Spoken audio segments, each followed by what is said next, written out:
Nellikuzhi യുഗദീപ്തി ഗ്രന്ഥശാലയുടെ P K Kuriakose സ്മാരക പുരസ്കാരം MV. ജനാർദ്ദനന്റെ പെരുമലയൻ എന്ന നോവലിന് 25,000 രൂപയും ഫലകവും പ്രശസ്തിപത്രവും അടങ്ങുന്നതാണ് പുരസ്കാരം. നെല്ലിക്കുഴി യുഗദീപ്തി ഗ്രന്ഥശാലയുടെ 2024 പി കെ കുര്യാക്കോസ് സ്മാരക പുരസ്കാരത്തിന് എം.വി. ജനാർദ്ദനന്റെ പെരുമലയൻ എന്ന നോവൽ അർഹമായതായി സംഘാടകർ വാർത്താസമ്മേളനത്തിൽ അറിയിച്ചു. യുഗദീപ്തി ഗ്രന്ഥശാലയുടെ president, Kothamangalam taluk library council president, secretary, Sasthra Sahithya Parishad president, മേഖലാ പ്രസിഡന്റ്, NFPTE സംസ്ഥാന പ്രസിഡന്റ്, CPIM ലോക്കൽ കമ്മിറ്റി അംഗം എന്നീ നിലകളിൽ പ്രവർത്തിച്ചിരുന്ന പി കെ കുര്യാക്കോസിന്റെ സ്മരണയ്ക്കായി യുഗദീപ്തി ഗ്രന്ഥശാലയും കുടുംബാംഗങ്ങളും സംയുക്തമായാണ് പുരസ്കാരം ഏർപ്പെടുത്തിയത്.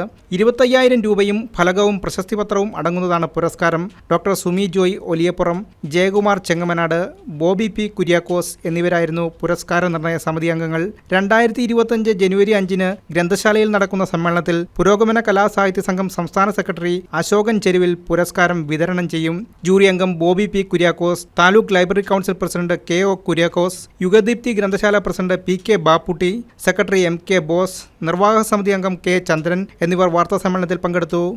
2022 ജനുവരി 1 2023 ഡിസംബർ 31 ഇടയിലുള്ള ഏകദേശം 2 വർഷക്കാലത്തിനിടയിൽ മലയാള ഭാഷയിൽ രചിക്കപ്പെട്ട നോവൽ വിഭാഗത്തിലെ കൃതികളാണ് പുരസ്കാരത്തിന് വേണ്ടി ക്ഷണിച്ചത്.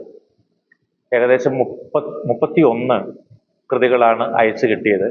അതിൽ നിന്ന് തിരഞ്ഞെടുക്കപ്പെട്ട ഏറ്റവും മികച്ചത് എന്ന് ഞങ്ങൾ ജൂറി അംഗങ്ങൾ എല്ലാവരും പൊതുവിൽ ഏകകണ്ഠമായി തീരുമാനിച്ച നോവലാണ് M.V. ജനാർദ്ദനൻ മാഷിൻ്റെ പെരുമലയൻ എന്ന നോവൽ.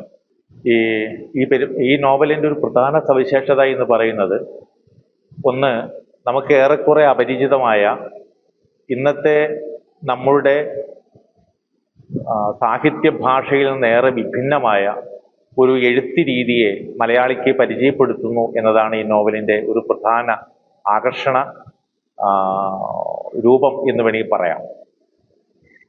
ഏകദേശം 120 വർഷങ്ങൾക്ക് മുമ്പ് ഇന്നത്തെ കണ്ണൂർ ജില്ലയിലെ, വടക്കേ മലബാറിലെ കണ്ണൂർ ജില്ലയിലെ പയ്യന്നൂരിനടുത്തുള്ള എരമം ഗ്രാമത്തിലെ തെയ്യം കലാകാരന്മാരുടെ, പ്രത്യേകിച്ച് മലയ വിഭാഗത്തിലും മണ്ണാൻ വിഭാഗത്തിലും പെട്ട തെയ്യം കലാകാരന്മാരുടെ ജീവിതമാണ് ഈ നോവൽ ആവിഷ്കരിക്കുന്നത്. News desk KCV news.